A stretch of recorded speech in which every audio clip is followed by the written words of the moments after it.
शिफा जो है, जैसी है, वो सिर्फ मेरी है और उसे मैं हासिल करके रहूंगा। चाहे मेरे हवाले से कुछ भी करे, मैं तुम्हें उसका ऑफिस ज्वाइन करने के लिए फोर्स करूं, तो वाह, तुम्हें उसके सारे एहसानात याद आ जाते हैं। और वही एहसान जब वो आलियान भाई और उमैर पर करता है तो तुम्हारा हक है। काजल शिफा के हवाले से कोई भी अहम मौका हाथ से गंवाने नहीं देता।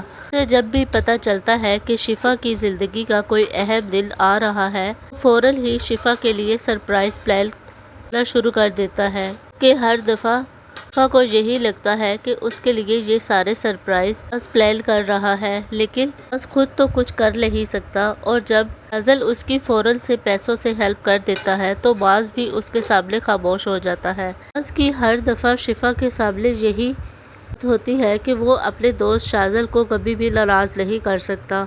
असल में तो बाज को भी शाज़ल के पैसों की आदत पड़ चुकी है। ऐसे में वाकई ही इतनी ताकत होती है कि वो किसी की भी बोलती बंद कर देता है।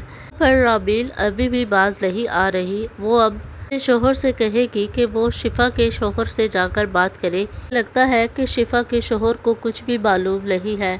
असल में तो शिफा का शोहर ही लालची हुआ पड़ा है। काजल इसी लालची पल का तो फायदा उठा रहा है।